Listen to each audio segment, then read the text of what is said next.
Olá, eu sou Leila Sterenberg e começa agora o SEBRE Conversa, programa do Centro Brasileiro de Relações Internacionais, think tank independente de política internacional mais relevante do Brasil.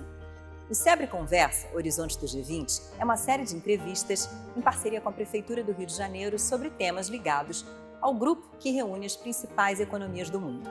O Brasil ocupa a presidência rotativa, agora em 2024, e o Rio vai receber a cúpula dos chefes de Estado do G20 em novembro, além de várias outras reuniões importantes nos meses anteriores. Isso é um desafio, mas também uma oportunidade. O G20 se tornou um clube muito útil para a governança global, muito útil para as relações internacionais, porque ele acontece todo ano, sob uma presença rotativa. Então, os países que o assumem têm alguma possibilidade de influência na agenda, ainda que seja uma agenda permanente.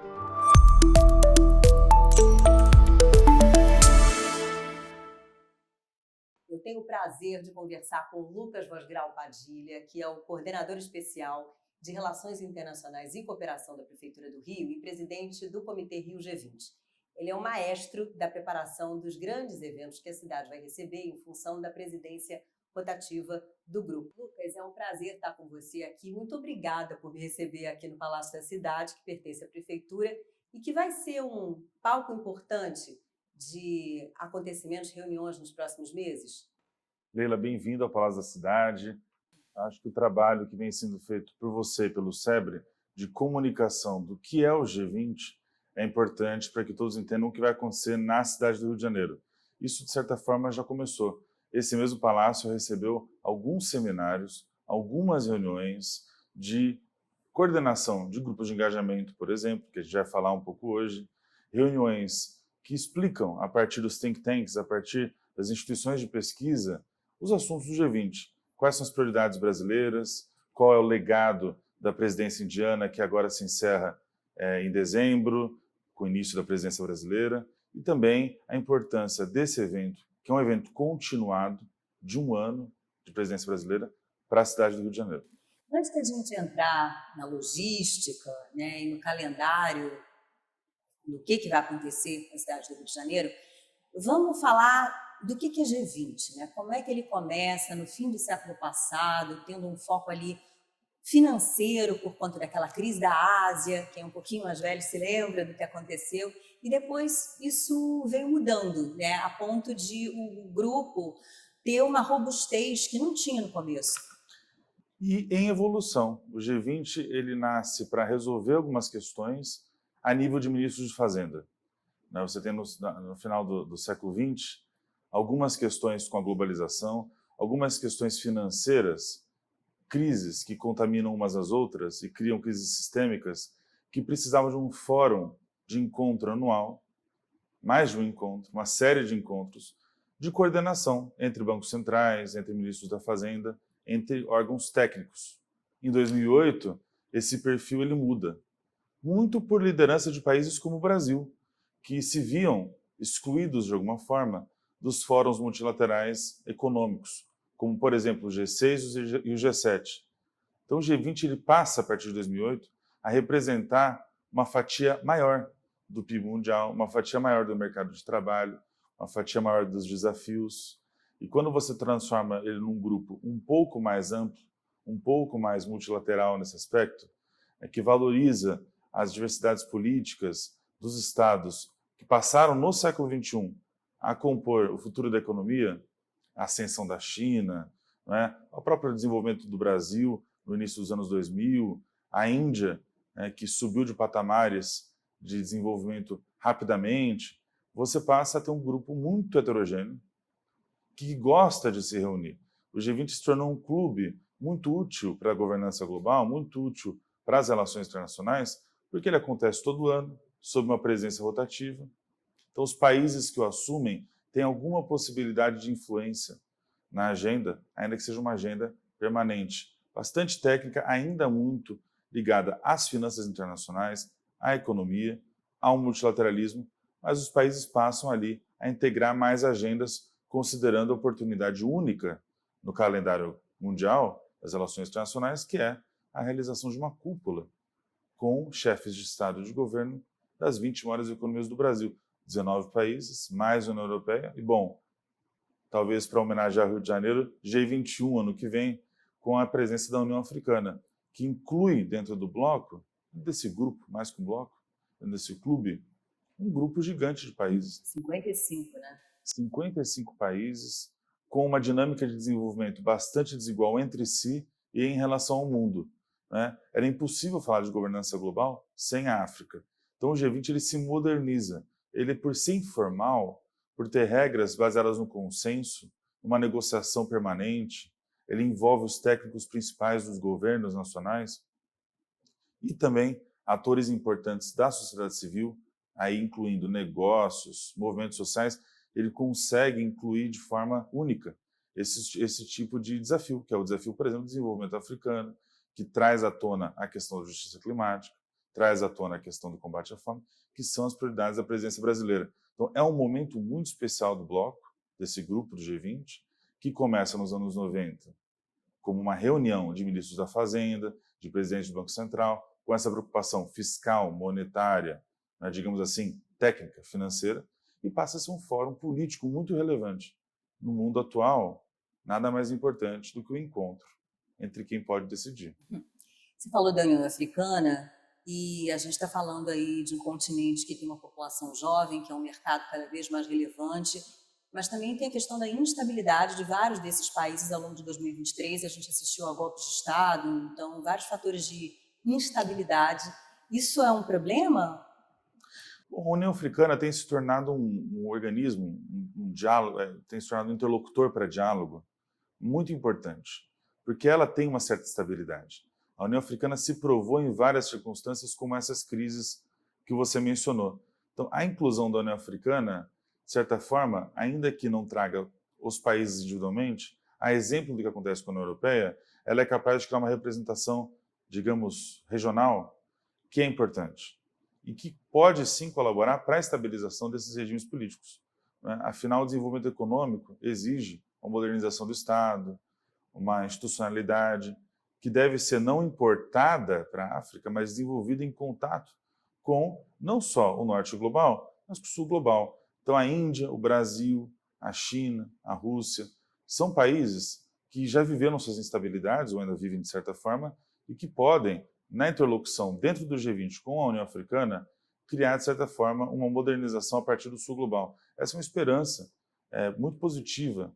Eu acho que, como você menciona, o futuro das juventudes, por exemplo, é um futuro cada vez mais africano. O futuro da urbanização é cada vez mais um futuro africano.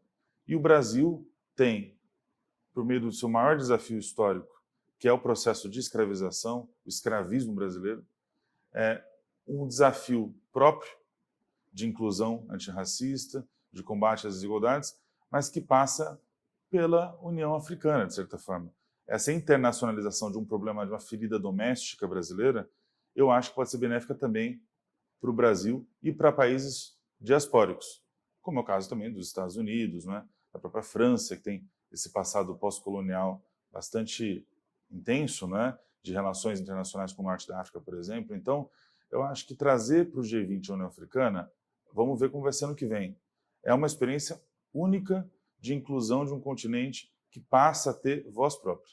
E tem tudo a ver com os focos do Brasil na presidência rotativa do G20, né? Porque quando a gente está falando de redução de desigualdade, redução da pobreza, transição energética, desenvolvimento sustentável, levando em conta o ambiental, mas também o econômico e o social, e a reforma das instituições de governança internacionais com mais voz para os países em desenvolvimento, tem tudo a ver com esse sul global e com os países africanos.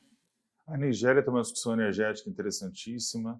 Angola é um grande produtor de petróleo, faz parte da OPEP. Aqui, para citar dois exemplos atlânticos próximos a nós, que têm uma importância grande para o debate de transição energética, que não é só um debate entre países europeus que investem muito em regulação, ou chineses que investem muito em baterias, eletrificação, e americanos com o seu novo plano trilionário de dólares de desenvolvimento industrial, né? É também uma discussão que passa pela África, passa pelo Brasil. não só pela floresta, não só pelo bioma, não só pela biodiversidade, mas pelo Rio de Janeiro, que concentra, por exemplo, 85% da indústria de óleo e gás do Brasil. É muito importante que o setor energético inteiro, né, esteja envolvido no G20. Eu acho que isso vai acontecer, Leila, não só através da discussão dos líderes ou das reuniões ministeriais de energia que vão acontecer, mas também através dos grupos de engajamento. Você percebe que dentro do B20, do B20, o grupo de negócios do G20, por exemplo, você tem ali transição energética justa. Você tem, por exemplo, no grupo de mulheres, uma discussão sobre transição energética. Então, é muito importante que esse debate realmente seja transversal para que os grupos de interesse entendam o que é essa transição, ou quais são essas transições, porque não haverá um modelo total. O Acordo de Paris, todo o mecanismo internacional de mitigação e adaptação às mudanças climáticas tem uma tarefa comum, chegar no aquecimento médio de 1,5. Para isso, os países têm suas NDCs, existe uma governança climática, que, bom, começou no Rio de Janeiro, né, com 92, que precisa ser respeitada. Mas as respostas para esse objetivo vão variar e passam pelo G20. Um G20 que acontece um ano antes da cúpula da COP30, em Belém do Pará, na Amazônia. Então, de certa forma, essa conexão Rio-Amazônia se fortalece também por meio dessa discussão, que também é urbana, que também é energética, não é? Não existe questão de debate climático que possa ignorar de onde vem o financiamento e quais são as transições possíveis. A Marina Grossi, que é presidente do Conselho Empresarial Brasileiro para o Desenvolvimento Sustentável, o CEBEDS, uma instituição cujas empresas associadas representam 50% do nosso PIB, ou quase isso, ela escreveu um artigo em 2023 ressaltando isso, que o Brasil, na presidência do G20, se preparando para a COP30, ele, palavras dela, tem nas mãos a responsabilidade de influenciar positivamente os países na transição justa rumo a um novo modelo de desenvolvimento. Segundo ela, a gente seria uma espécie de guardião, né, do Acordo de Paris, o que não é pouca coisa. 10 anos depois de Paris, teremos Belém. É a Paris mais 10. E o que não é Paris, senão a continuação da ECO 92? Então, existe um DNA brasileiro no desenvolvimento sustentável. O CEBEDS, por exemplo, é uma organização que já existe há décadas, é importantíssimo, né? A sociedade civil brasileira para meio ambiente e clima é muito madura. E o governo brasileiro também retomou políticas importantes que o credenciam ainda mais para o debate internacional de clima, de meio ambiente, de biodiversidade, né? Dessa necessidade da gente criar um novo modelo de desenvolvimento. O ministro Haddad fala de transições ecológicas. Eu gosto da ecologia, porque ecologia rima com economia. É importante que o Brasil traga essa mensagem sempre, que é uma mensagem que eu vou reforçar, tem um papel na história do Rio de Janeiro. Essa cidade tem as 2 florestas urbanas maiores do mundo, as 2, de certa forma, produto de reflorestamento, e reflorestamento antigo, já maduro, e um programa de reflorestamento há 40 anos, municipal, que é comunitário. Então, essas soluções que vão integrar comunidades, floresta, bioeconomia, que pode ter vários significados, não é? E setor energético, precisam ser, de certa forma, a marca do Brasil. Que o Brasil tem essa diversidade de potenciais naturais, essa diversidade dos recursos. Por exemplo, o Brasil tem a mineração, um setor de mineração muito maduro, importante, internacionalizado, não é? Um setor de commodities agrícolas importante para a segurança alimentar. O agro pode ser sustentável, e já é, em muitos casos. Então, esse modelo de novo desenvolvimento, que tem que ser um modelo global, ele pode ser o vetor de internacionalização do Brasil no século XXI, e o Brasil também contribui com o mundo, mostrando quais são os bons exemplos. E, claro, assumindo a responsabilidade daquilo que precisa melhorar. E precisa muita coisa ser feita ainda. Nas cidades, os planos de adaptação, né? Nas florestas, a biodiversidade precisa ser retomada. Bom, se o Brasil parar de desmatar ilegalmente a Amazônia, a gente tem tudo para ser o primeiro país do G20 carbono neutro. Nas palavras do presidente do BNDES, Aloysio Mercadante, aqui nesse palácio, num seminário do SEBRE, que foi uma fala muito festejada e muito correta politicamente, tecnicamente, que mostra a ambição. O Brasil precisa ter uma ambição climática, um moonshot, olhar para o clima como se fosse a nossa corrida espacial, para que a gente, no meio do caminho, desenvolva tecnologias, inclusão social, cuide das 30 milhões de pessoas que vivem no bioma Amazônia, na Amazônia Legal, não é? Isso tudo passa, eu reforço, pelo Rio de Janeiro, que é essa cidade global, que dentre as 40 maiores do mundo, que fazem parte da rede C40, é a única a ter presidido esse grupo, né, que era presidido por países do norte global, e também é a mais biodiversa, a que tem a maior biodiversidade. Então a gente precisa encontrar esses caminhos. Eles ainda não estão todos óbvios, mas a gente já tem algumas dicas. Eu acho que o G20 é uma oportunidade da gente ressaltar as boas políticas públicas e encontrar os caminhos globais para problemas locais. Lucas, a gente tem o G20, mas a gente tem o B20, Y20, W20, S20, uma sopa de letrinhas. Então, vai além da cúpula de chefes de Estado e governo. Tem os chamados grupos de engajamento e eu queria que você explicasse o que eles são e o que eles fazem. Leila, eu acho que as analogias elas explicam muito pouco normalmente, mas eu vou usar uma aqui. É a Olimpíada do PIB. Cada grupo de engajamento é uma modalidade. No fundo, a gente está assistindo ao mesmo fenômeno, os Jogos Olímpicos, digamos. Então, para dizer um pouco do Rio de Janeiro, desse legado olímpico, eu gosto de usar essa analogia, que os grupos de engajamento, cada um tem a sua própria liga, cada um é seu próprio campeonato. É organizado pelos seus conveners, organizado por pessoas e instituições que são da sociedade civil, algumas de governo, de órgãos da administração direta, são institutos de pesquisa, não é? Eu vou citar alguns aqui, mas eu gosto dessa forma de explicar a organização. São 11, digamos, modalidades de influência nesse clube, que é o Clube de Chefes de Estado, que é a cúpula, que acontece no Rio em novembro. Então, ao longo do ano, os grupos de engajamento vão realizar 2, 3 reuniões presenciais, muitas reuniões virtuais, para alinhar comuniquês, alinhar texto que vai ser entregue ao Sherpa, ao negociador brasileiro, chefe do Itamaraty, para esse aspecto, que é o embaixador Maurício Lírio, que deve receber dos grupos de engajamento contribuições. E quem são esses grupos de engajamento? Vou dar um exemplo. O grupo de engajamento do T20, o Think 20, ele é composto pelo IPEA, pela FUNAG, um ligado ao Ministério da Economia, outro ligado ao Ministério das Relações Exteriores, e pelo SEBRE, que é uma instituição autônoma, privada, e mais um conselho de sem número de think tanks brasileiros e internacionais que vão se reunir para tratar de 5, 6 grandes temas. Esses temas correspondem, de alguma forma, mas não precisam ser idênticos, às prioridades da presidência brasileira e refletem sobre esse legado de governança que o G20 deixa a cada ano. Então, os grupos de engajamento são uma oportunidade da sociedade civil se aproximar dos chefes de Estado para influenciá-los. E é por isso que o Rio de Janeiro tem uma estratégia própria.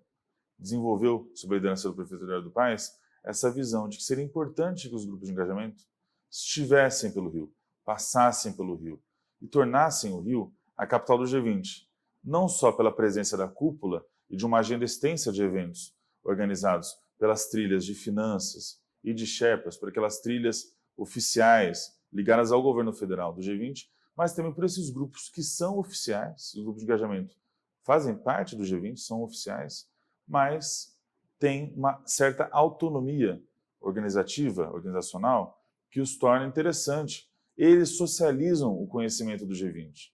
São esses grupos que vão à imprensa, são esses grupos que vão realizar outros eventos fora dos seus próprios eventos de cúpula e de grupo de engajamento. E leilão, ontem a gente fez uma reunião aqui nesse palácio com quase todos os grupos de engajamento. Mais de 50 pessoas. E o que eu entendo é o seguinte, eu acho que o Brasil vai dar um show em matéria de participação social.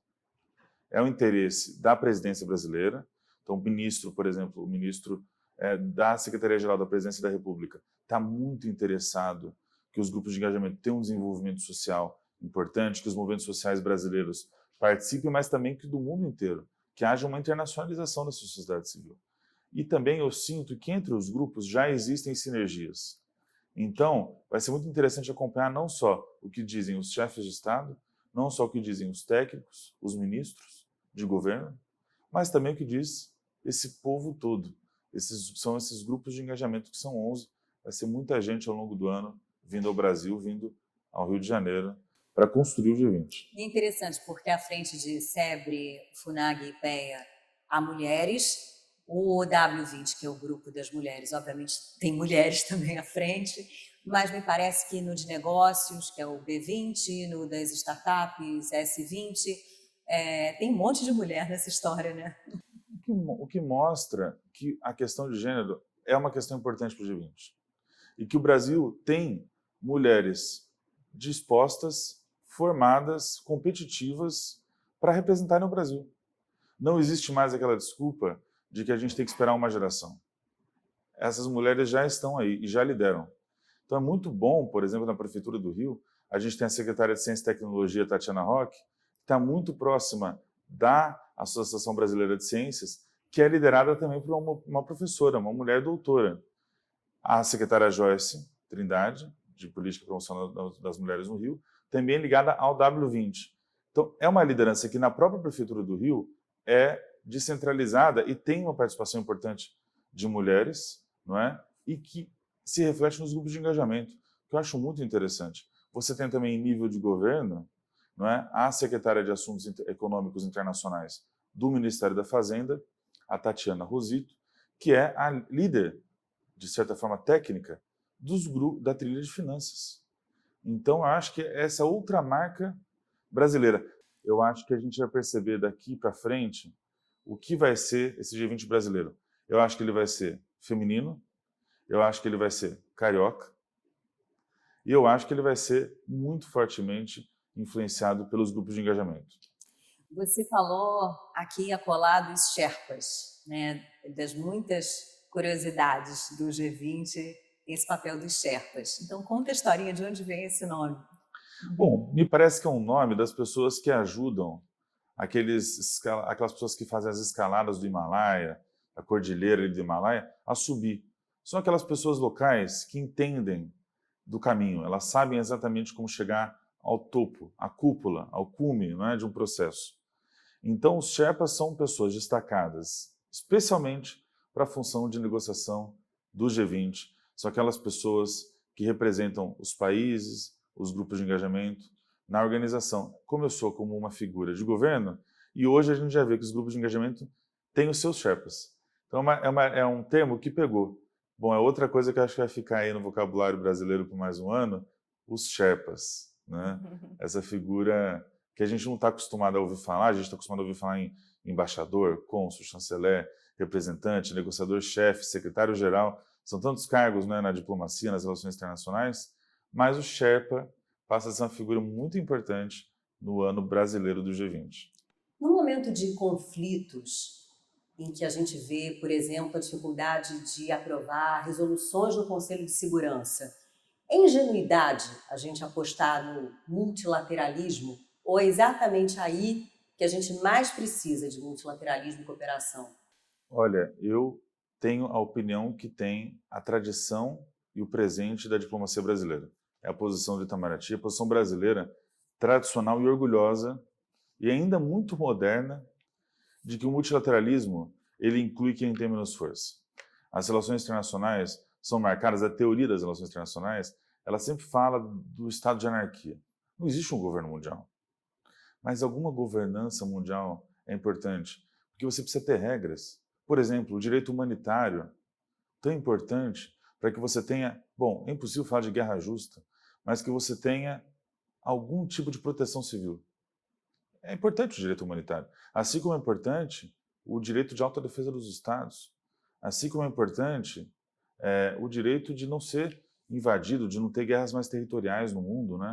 São as visões que o Brasil defende tradicionalmente e que deveriam ser consenso porque estão na Carta da ONU. Deverão ser consenso porque são a base do desenvolvimento do direito internacional público. E deveriam ser consenso porque criam um mundo onde você possibilita a diversidade de regimes políticos, a diversidade de direitos com um mínimo, um direito básico, humano, geral, universal.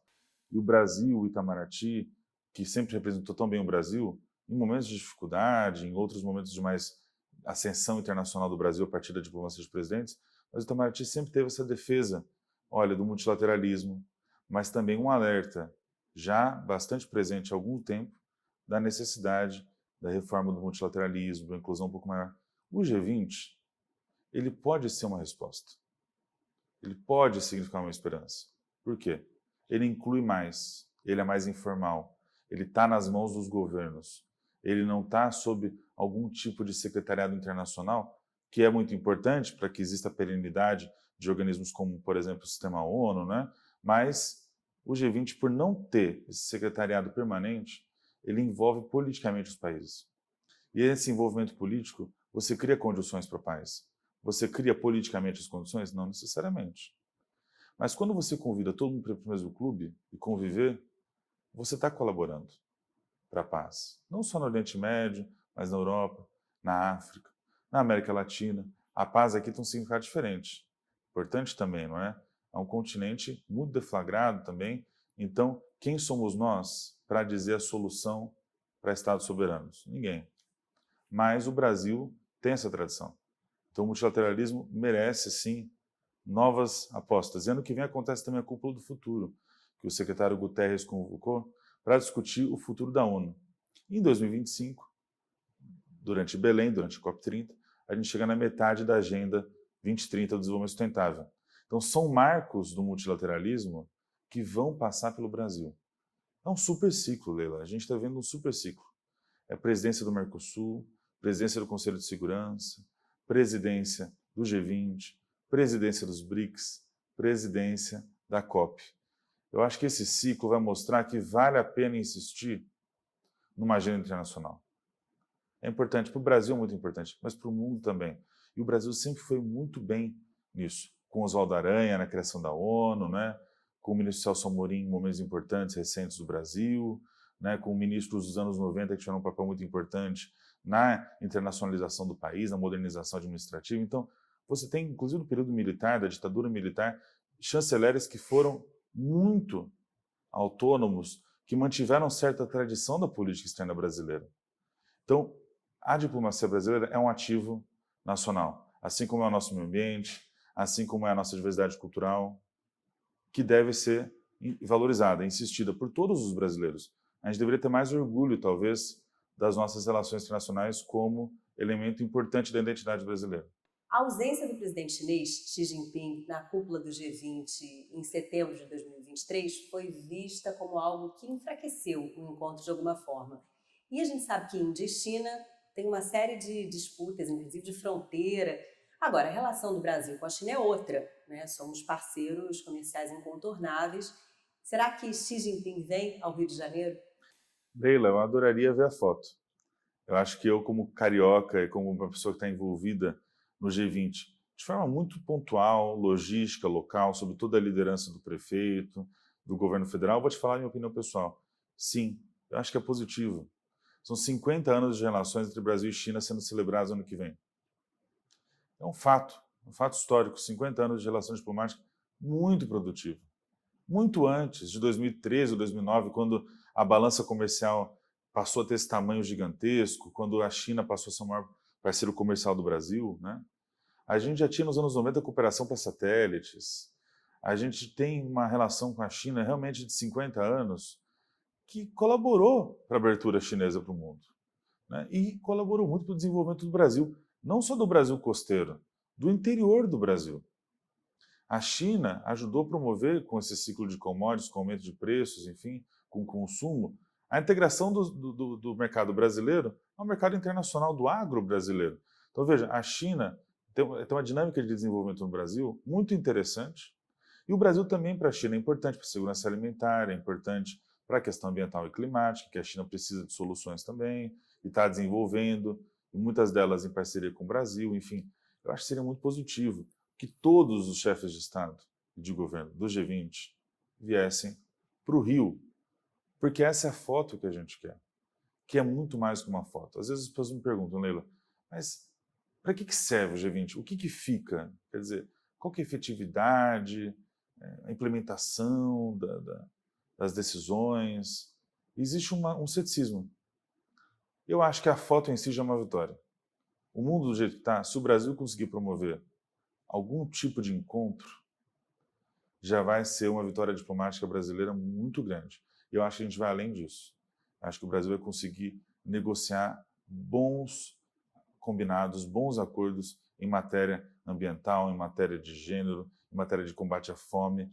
É um absurdo, a gente precisa combinar como que erradica a fome, com o sistema ONU, mas também entre os países. Isso tudo passa pela China, pela Índia, pela Rússia, pela França, pela Itália, enfim. O G20 é o clube certo para resolver esse tipo de problema. E os Estados Unidos, porque tem eleição presidencial americana semanas antes da cúpula dos chefes de Estado e governo em 2024, cúpula do G20. E aí, isso dá uma eclipsada?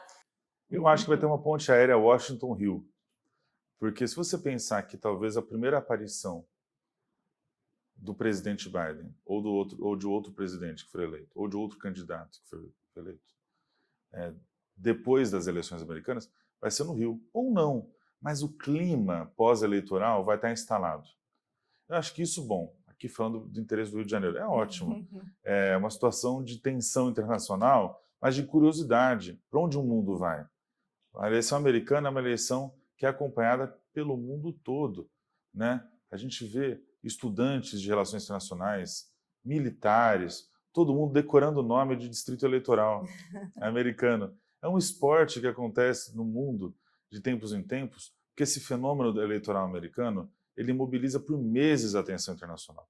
Então, o ano que vem é um ano em que as eleições americanas vão pautar as relações internacionais. Já pautam. Já pautam. Assim como outras dinâmicas. Também não vamos dizer que é só isso que importa. Mas, pela proximidade das eleições com a cúpula, eu acho que a cúpula vai ter um peso ainda maior e a imagem do Rio de Janeiro como cenário internacional vai se fortalecer de alguma forma, porque é aqui que vai ter o aftermath, né, o pós-eleição americana, de alguma forma. Claro que os Estados Unidos vai ter lá a sua reflexão, o seu momento, mas a gente acha que no Brasil vai ter uma curiosidade muito grande para a cúpula do G20 em 2024. Desafios logísticos, são muitos. Queria que você falasse um pouquinho sobre isso. Tem a questão da segurança pública, isso não é um problema pequeno no Rio de Janeiro. Então, como ficamos? E como ficamos também em termos de oportunidade, em termos de ganhos para a cidade? Olha, o desafio logístico é grande. Por quê? Qual a natureza dele? Você tem uma série de eventos ao longo do ano, um calendário que precisa ser compatibilizado, um calendário que é liderado pelo governo federal nessas reuniões principais, mas como eu expliquei em relação aos grupos de engajamento, também é um calendário descentralizado. Muitas pessoas, instituições, governos produzindo agendas de G20 no Rio de Janeiro. Esse é um primeiro desafio, calendário. Um segundo desafio é logístico, mas eu tenho muito otimismo em relação, por exemplo, à rede hoteleira do Rio de Janeiro. Né? São 18 mil quartos, salvo engano, quer dizer, é uma estrutura olímpica.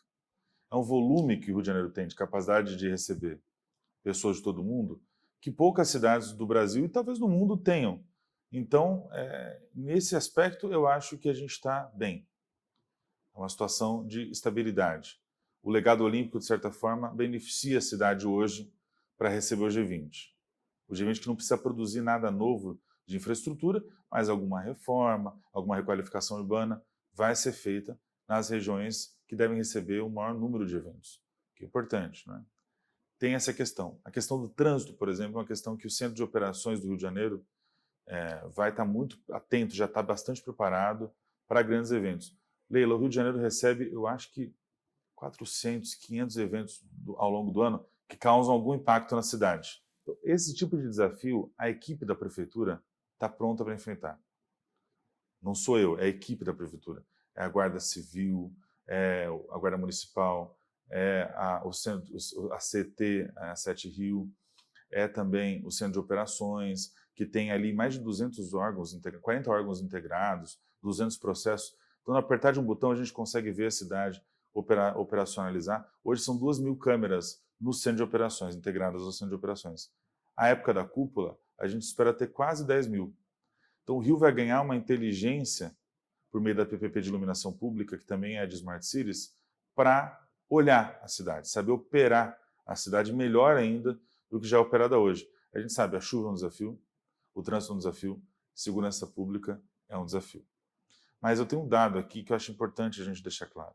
A dimensão do desafio. Claro, é um desafio nacional, é um desafio que envolve integração de forças de segurança. Essa é a posição do prefeito Eduardo Paes. Precisa ser feito um olhar pelo governo do estado e do governo federal, junto com a prefeitura, que opera os serviços básicos da cidade, para a segurança. Mas não precisa securitizar o G20. O G20 é um evento que pode acontecer no Rio de Janeiro, semana que vem. Por que eu tenho essa segurança para afirmar isso? Das 26 capitais brasileiras, o Rio é a 20ª mais violenta. O que isso quer dizer? Só existem 6 capitais no Brasil com uma taxa de violência menor. Violência sendo crimes, por exemplo, contra a vida, não é? Que o Rio de Janeiro. O Rio de Janeiro tem taxas de crimes patrimoniais abaixo de algumas, por exemplo, de capitais como São Paulo.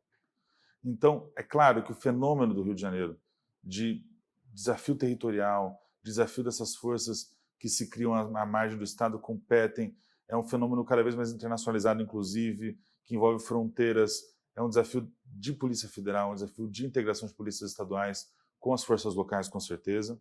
Vamos assumir a nossa responsabilidade, mas que tem uma imagem muito internacionalizada, mas que não causa, no Rio de Janeiro, um desafio de segurança maior do que em outras cidades brasileiras. A gente está muito confiante de que é muito possível fazer a cúpula do G20 no Rio, receber esse volume de eventos, porque isso já acontece na cidade. E o que pode ficar? Eu deixei de responder o que pode ficar. Eu acho que pode ficar um legado intelectual.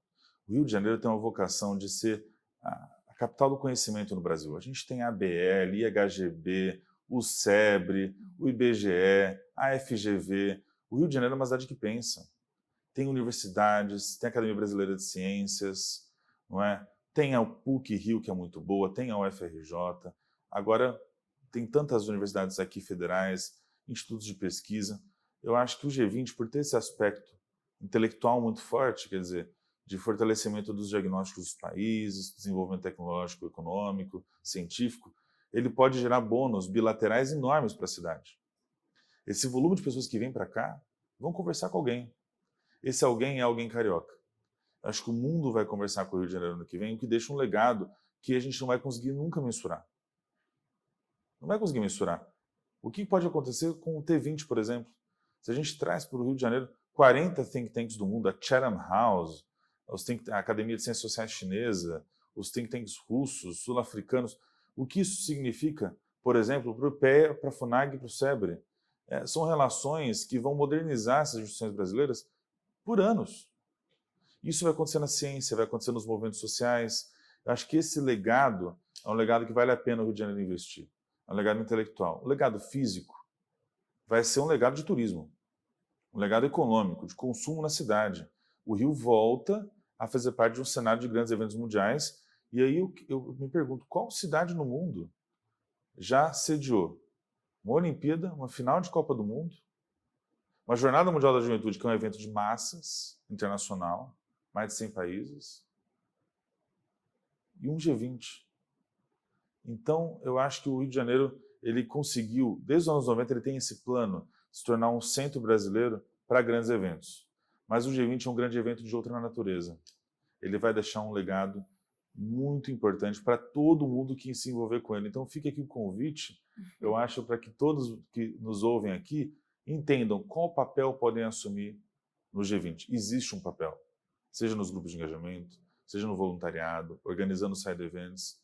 O G20 é uma plataforma aberta de inovação da governação global e vai pousar no Rio de Janeiro a partir de 1º de dezembro de 2023, mas muito intensamente a partir de fevereiro do ano que vem, pós-carnaval. A gente vai ter aí uma série de eventos na cidade que vão deixar um legado muito produtivo para o Rio de Janeiro. Lucas, você vai ter muito trabalho nos próximos meses, então boa sorte para você. Obrigado, Lelo. E obrigada a vocês por acompanharem essa conversa. Até a próxima.